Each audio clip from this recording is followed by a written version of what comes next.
Okay, Shivakumar Lal గారు 30 నెలల నుంచి చేసింది ఎందుకు ఎన్నికల బరిలోకి వచ్చిండ్రు, ఎందుకు ప్రభుత్వాన్ని నెత్తిన పెట్టుకున్నారు, ఎందుకు అసమర్థతను వెళ్ళగక్కుతారు? ఓకే శివకుమార్ గారు, అప్పుల విషయంలో మీరు అన్ని కలిపి బీఆర్ఎస్ ప్రభుత్వం నెపం పెడుతున్నారు. సో అప్పుడు జరిగిన అప్పుల లెక్కలు పార్లమెంట్లో చెప్పారు, హరీష్ రావు గారు చెప్తున్నారు.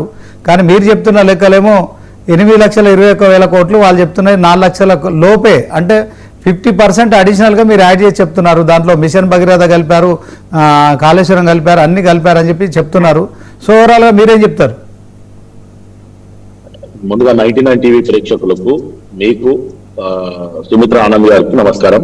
అయితే ఇక్కడ ఒకటే శ్రీనివాస్ గారు, ఇప్పుడు సుమిత్ర ఆనంద్ గారిని మాట్లాడితే మనం ఆడ వచ్చేది ఏం లేదు. ఇప్పుడు కేటీఆర్ ఒకటి మాట్లాడతాడు, హరీష్ రావు ఒకటి మాట్లాడతాడు, కేసీఆర్ ఒక మాట మాట్లాడు. ఇప్పుడు కేసీఆర్ మాట్లాడాడు, కేసీఆర్ రారు అని ఒకవేళ ఉంటే మీరు కేసీఆర్ బదులేమే కేటీఆర్ కి చెప్తారా, లేకపోతే ఏదైతే అధ్యక్ష పదవి ఎవరికో ఒకళ్ళకి ఇచ్చి వాళ్ళని మాట్లాడమని చెప్పండి. ఎందుకంటే కేటీఆర్, హరీష్ రావు ఇద్దరు కూడా ఒక సబ్జెక్ట్ ఒక వారం మాట్లాడతారు, మళ్ళీ ఆ సబ్జెక్ట్ మర్చిపోయి ఇంకో సబ్జెక్ట్కి వస్తారు.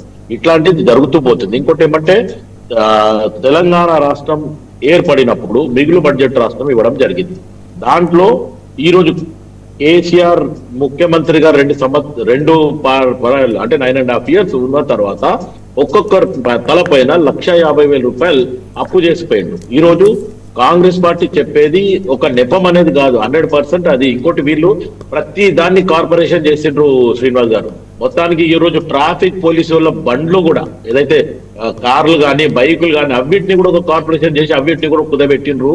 ఇటువంటి పరిస్థితి వీళ్ళున్న ఏది కూడా ఉట్టిగా వదలలేదు. ప్రతిదీ ఒక కార్పొరేషన్ అని పెట్టడము, మొత్తానికి అప్పులు తీసుకురావడము, అవన్నిటిని కూడా ఈ రోజు చేరిస్తే ఈ రోజు కాంగ్రెస్ పార్టీ చెప్పే అమౌంట్ అక్కడ టాలీ అవుతుంది. కానీ వీళ్ళు విడివిడిగా చెప్పమంటారు.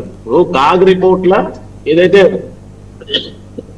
చెప్పిందో, కాగ్ రిపోర్ట్ల మొత్తానికి ఏదైతే కేసీఆర్ ప్రభుత్వంలో తీసుకున్న దాని మీదనే అటు పార్లమెంట్ లో చర్చ అయింది, కాగ్ రిపోర్ట్ అదే పెట్టి. కానీ మిగతా కార్పొరేషన్లు పెట్టి వీళ్ళు ఏదైతే చర్చ చేసి మొత్తానికి డబ్బులు తెచ్చిండ్రో అన్ని కుదబెట్టినట్టే. ఈ రోజు నేను అనుకుంటా బహుశా అవసరమైతే మనుషులను కూడా ఇలా తాకట్టు పెట్టేస్తారేమో, అటువంటి పరిస్థితి చేసింది ఈ రోజు టీఆర్ఎస్ బీఆర్ఎస్ ప్రభుత్వం. ఇప్పుడు ఆ టీఆర్ఎస్ అనడానికి కూడా వీల్లేదు, బీఆర్ఎస్ ప్రభుత్వం. అంటే ఈ రోజు ఇంకొకటి ఏంటంటే కేటీఆర్, హరీష్ రావు మాట్లాడే మాటలను ఎక్కడ కూడా మీడియాలో మాట్లాడేది నమ్మాల్సిన అవసరం లేదు.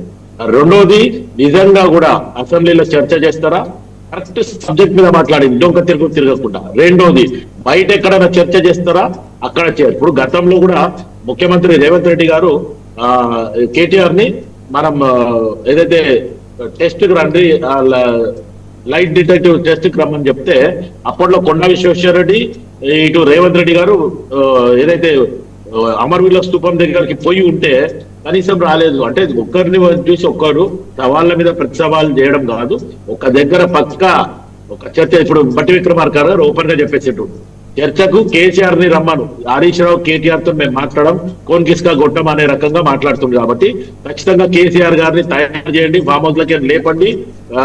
లవ్వు ఇంకా పండుకున్న చాలా అయిపోయింది, కుంభకర్ణం నిద్ర అనేది కేసీఆర్ గారిని లేపి ఇమీడియట్ గా చర్చకు రండి. అసెంబ్లీలో వస్తారా, లేకపోతే ఫేస్ టు ఫేస్ మాట్లాడతారా, ఒక మీడియాలో చర్చ ఇద్దరిని కూర్చోబెట్టి మాట్లాడతారా, దానికి కాంగ్రెస్